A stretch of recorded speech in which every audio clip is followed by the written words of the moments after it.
Good afternoon and welcome to the latest episode in our video series Home Care Hot Seat.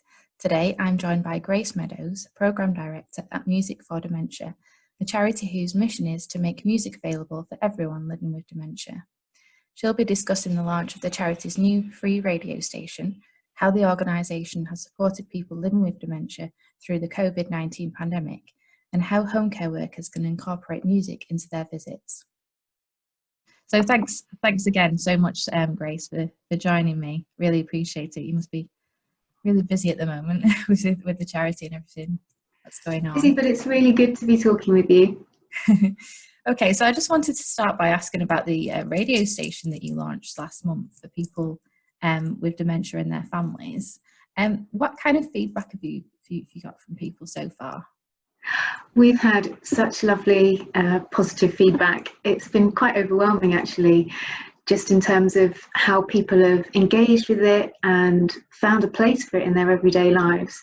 And we've been really touched by the many stories that have come through. So lots of people are using it as soundtracks to activities. Lots of memories are being triggered through favourite tracks being heard, which have spurred conversations to happen. And that has really helped to enhance conversations and communications and interactions between people. What has also been coming through is the love of the eclectic, diverse mix of music, and we've got a great range on there at the moment, but we're really excited about how that might develop in the future. The other feedback, and something we were very conscious to build into the station, is not having ads and making it an ad-free radio station. So many stations and streaming services have ads in them, and we know that those ads can be quite disorientating and confusing for people, so we've purposefully not put ads in there. So it's all about the music and the music that matters to people. And what's been really nice is some of the lovely little feedback quotes we've had, the joy of smiles that it's triggered and how it's brightened up a day, or it's a gem of a resource, and how it's enabling connections. And for me, one of the loveliest bits of feedback we've had is how a care setting said that they were going to have a day off from COVID. So they picked the 60s channel and they decided to dress up in 60s clothing, have 60s themed food, and just listen to that music all day, and really just put the emphasis on being with each other and enjoying each other through the music. And I thought that was such an amazing response to the radio and what the radio station was enabling for them in the midst of all this difficult, challenging time that we're experiencing. Okay, and in terms of home care providers, have you had much feedback from people who are supplying providing care in people's own homes? We have a huge database of people that we've reached out to, and we're still collecting lots of feedback. So we'd love to hear more from home care providers, because we haven't had as much as we have had from care settings, but it's been similar feedback that it's making a real difference and it's supporting connections, and it's something that just feels a bit different at the moment in light of everything that people are hearing amongst the COVID noise. And how did the idea for the music station come about? Well, we've been supporting a lot of organisations over the last 18 months, 2 years, to deliver live music making experiences for people in care settings and in the community in a range of settings. And obviously with the restrictions placed around COVID and social interaction, a lot of that work hasn't been able to happen. And what we didn't want is for the music to stop. We felt that music is a really important part of health and well-being, and we wanted to keep the music going, as we know how important it is for people's health and well-being, and not just for people living with dementia, but also for carers, because we know how motivating music can be, how stimulating, how much joy it can bring, and we wanted to respond in a way that we could have an offer that's available for everyone. Mm-hmm. And so we were thinking about how can we easily and readily and quickly get music to people. So we came up with this idea, and what we wanted to do was give people choice within that, hence the reason why there are different channels, so music from different decades, and then a mixed channel where you hear a range of all those decades in one channel. Mm-hmm. So we felt that that was something we could do really immediately to try and keep music going, remind people of the importance of music and the role it has to play in supporting care, whilst obviously understanding the immediate need to respond to the crisis. Okay, so for people who aren't aware of this, how specifically does music benefit people living with dementia and their families and their carers as well?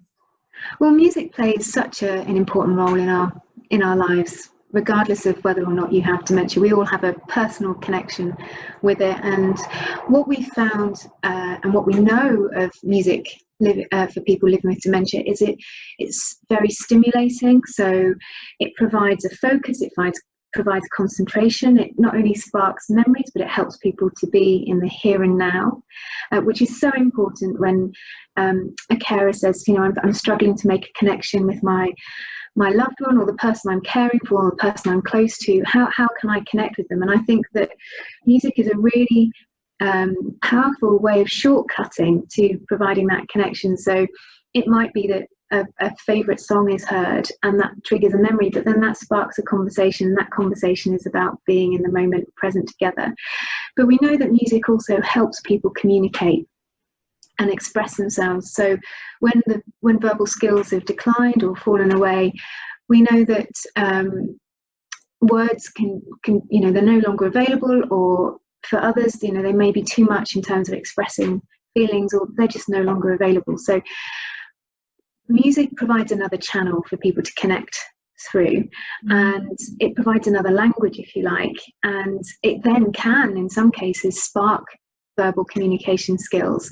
But it's that ability to express yourself. And the important thing for me that I've witnessed with music is how the person comes to the fore. So you see them for who they are, beyond their dementia, beyond their diagnosis, and you start working with their capabilities rather than the impact of the condition. So you start to understand that person more, and that then really changes how that person's perceived.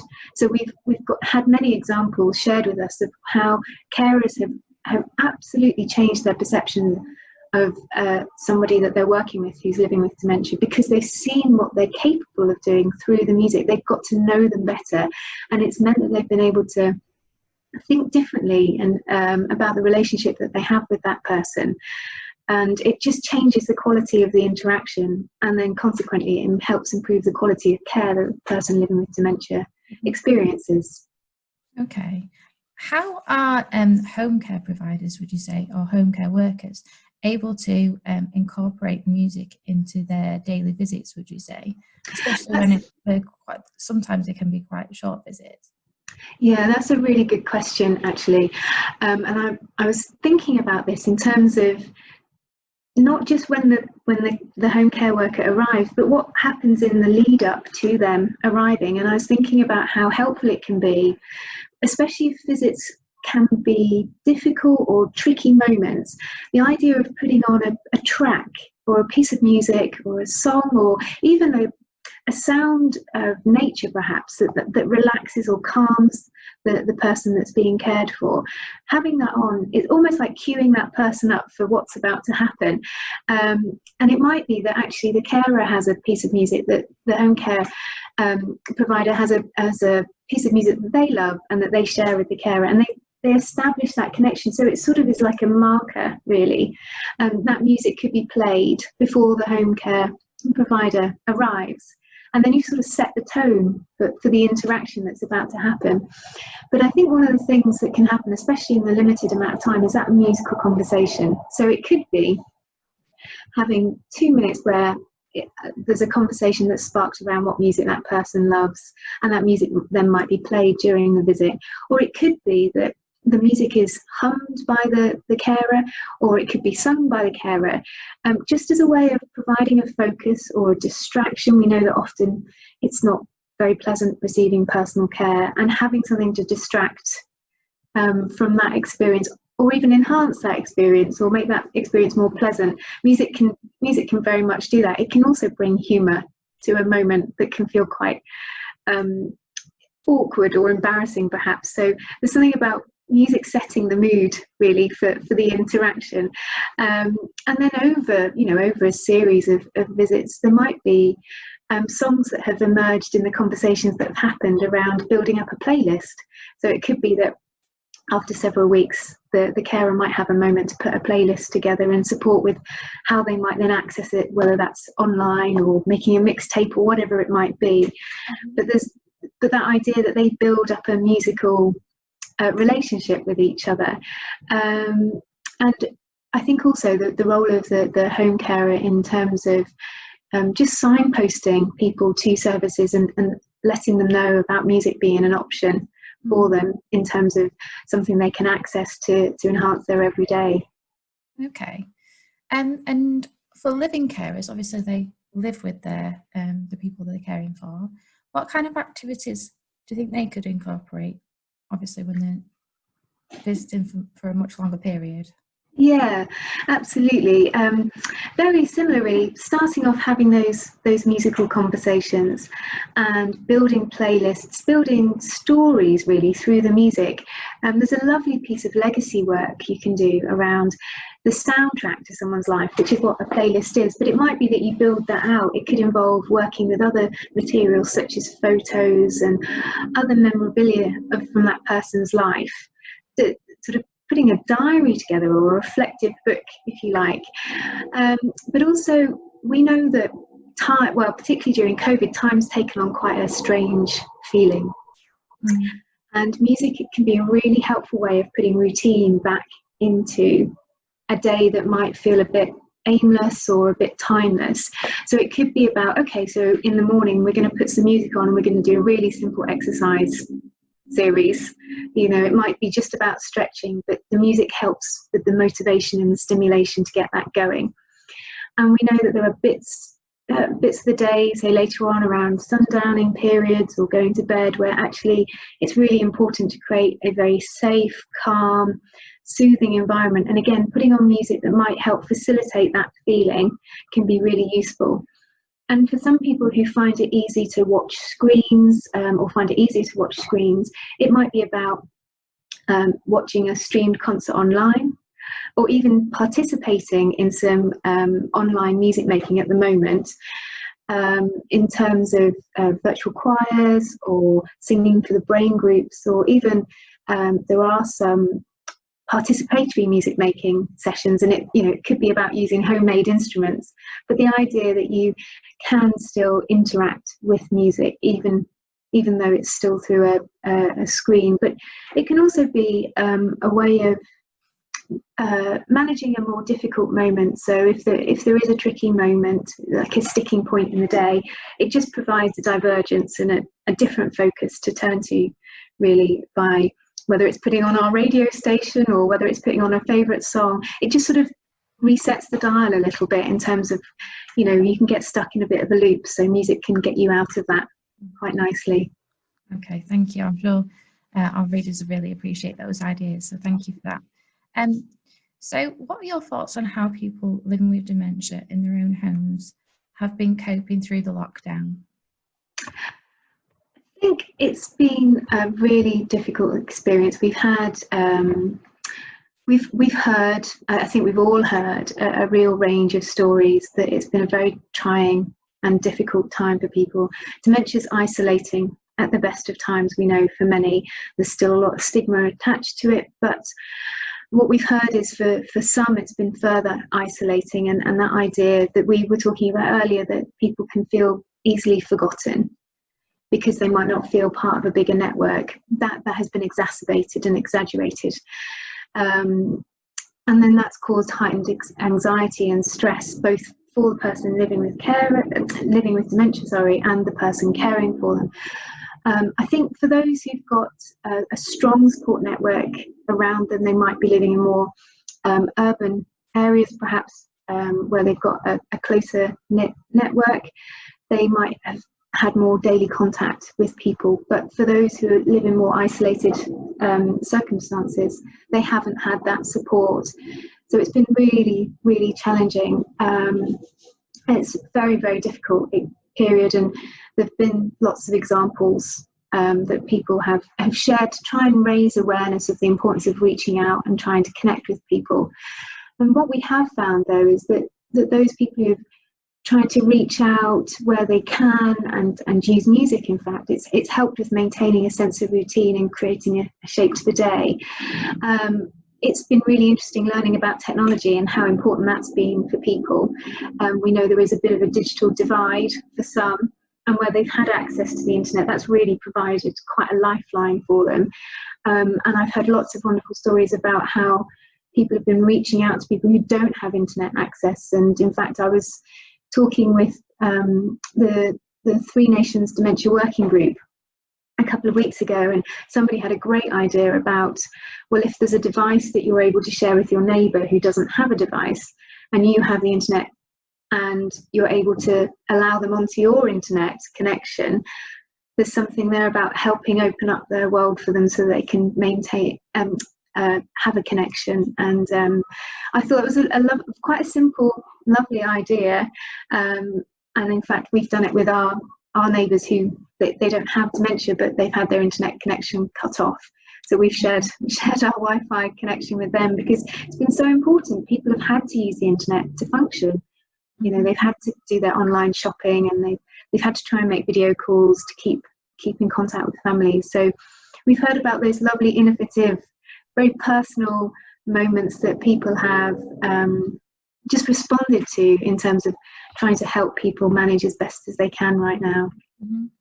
And how has Music for Dementia adapted its services specifically to support families through the crisis? Because you have your musical map, don't you, where you promote events and things like that, and obviously these events aren't happening. So how are you supporting people?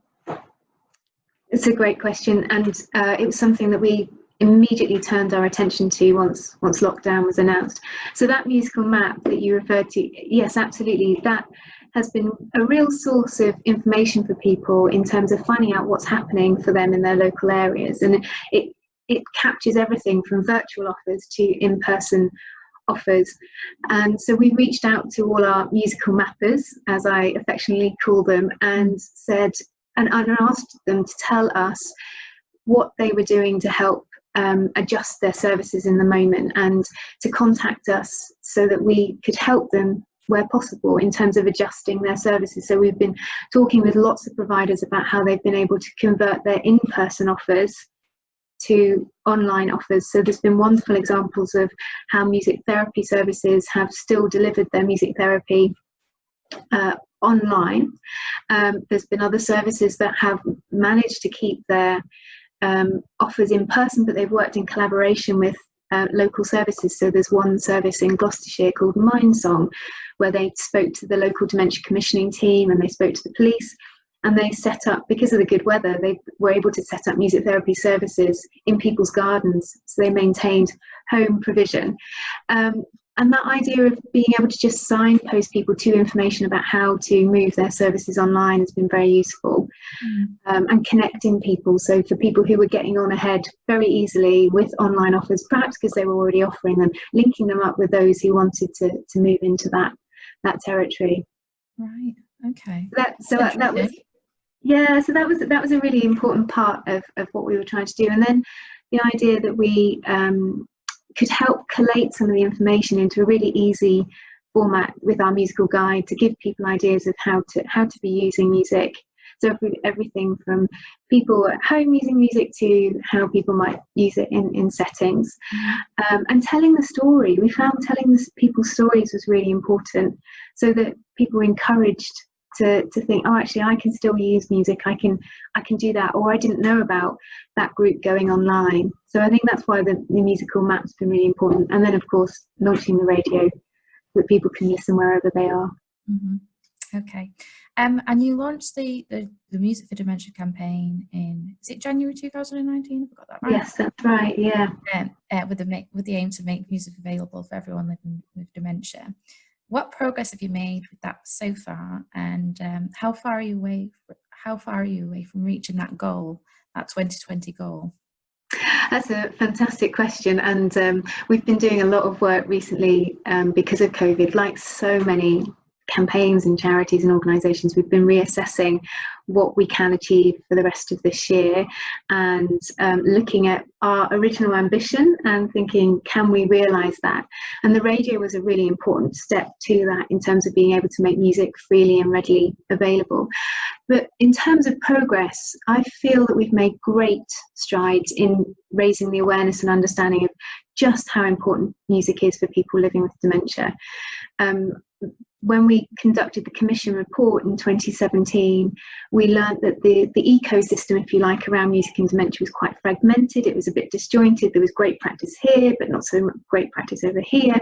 And what we've been able to do is join people up and build a spirit of collaboration, a real genuine working spirit of collaboration, where we're seeing more partnerships form. And in those partnerships coming together and being strengthened, awareness has been raised and greater understanding has been shared.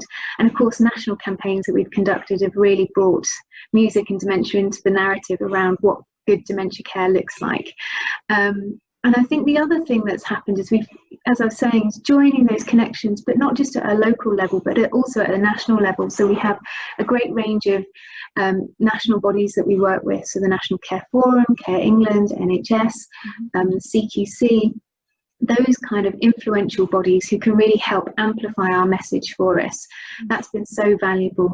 And the idea, because I think we do instinctively and intrinsically know that music's good for us, but we've not really quite made the connection with why and what those outcomes are. So we've been doing a lot of information sharing, and I think that is done best when we tell real life stories. So we've really tried to talk to people, listen to people, learn what's been important to them and what's really mattered to them in terms of using music and how it's helped improve their quality of life, and tell that story, because that's the most powerful story that we can tell, really.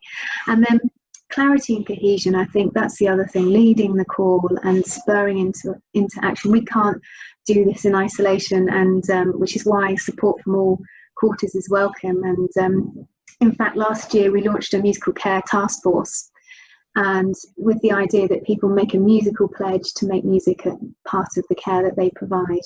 And at the moment, that musical care task force is looking at what we can be doing in terms of issuing guidance to help keep the music going in care at the moment. So, for example, there's concerns at the moment around singing.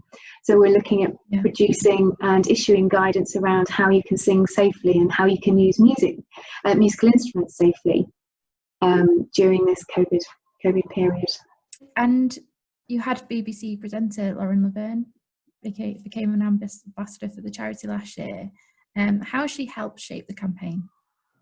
Lauren's been absolutely wonderful. She's very passionate about music. She's a real music lover, and she has been part of the conversation all the way in terms of what we're doing and why we're doing it and how we're doing it. She has lots of wonderful creative ideas that we feed into the planning around what activity we're going to be doing. And also she's done lovely interviews for us. So I don't know if your viewers have seen the piece on our website. If not, I'd recommend going and having a look at that. It's an interview with Mary and Chantel. So Chantel's a carer and Mary's a lady living with dementia. And just the way Lauren was able to bring out their story of why music's so important to them and what it does for their relationship is a real example of Lauren's passion and commitment to the campaign, and her expertise as an interviewer, how she can help us tell those stories and really amplify them, and give a face. I think it's really important with a campaign such as this that it's fronted by somebody who's a genuine music lover, who has the ear of not only the music industry but the nation as a whole, to be able to share those messages for us. And she's been wonderful in terms of doing that through social media on her platforms and ours, and as well as conducting fantastic media interviews for us and being that voice piece for the campaign. And we absolutely love working with her. How does she become involved with the campaign? Has she got any background in care, or? Lauren has told the personal story of her father, who was very unwell, and how she used music with him in his final weeks. In fact, she compiled an extraordinary playlist with him because he was also a huge music lover, and really it was that spurred her into working with us. Just seeing the power of music and the way it can enhance connections and really make those connections so powerful. And I think that when you've had those kind of personal experiences with music, it spurs you into action and wanting to support and drive change where we can make real impact happen. Okay, thank you. So what more do you think can be done to convince both private providers and commissioners of home care that music is beneficial for people living with dementia? I think it really does depend a lot on trying to raise awareness and understanding. I think that's absolutely key. I think we've done a lot of telling the story, but we perhaps could tell more, and we could tell more examples of home care, music in home care, and why it's so important. I don't know if your viewers saw the beautiful clip that came out of a couple that live in Cornwall. And both partners in that couple had dementia, and the lady played the piano and her husband danced to her playing, and just what that did for them in terms of maintaining their relationship and their connection, how important it is and how important that's encouraged, and that lady still had access to her piano and that they could still have those moments together, and what that does for quality of life. I think there's a real piece of work for us to be doing in terms of continuing to tell the story, and then the health outcomes, making the connection. So I think you tell the story, but you have to then link that to why it's important, what the benefits are, what difference it makes. What difference does it make, particularly in terms of the quality of contact that's experienced between a home carer coming into a situation that can be very unpredictable, very unknown, but what music can do in terms of providing a thread and continuity and ongoing support. And I think in terms of the providers and commissioners of home care, there's something really powerful about seeing and feeling and hearing those examples, and then for us to be able to back that up with the evidence. So we know that particularly in care settings where there is a musical thread in the care, it's helped massively improve staff morale and staff well-being, and then has helped improve staff retention rates. So we've found that people have been more invested in their roles. Because they've got to learn more about the people that they're caring for, they're more motivated to go to work, they're more committed to their roles. And these are wonderful trade-offs for this thing that we have all around us, and incorporating that and weaving that into the care that's provided. So I think we could do some more work on articulating the workforce benefits and why music should be incorporated into that. And we'd love to work with home care providers on providing that evidence and working with them on telling that story.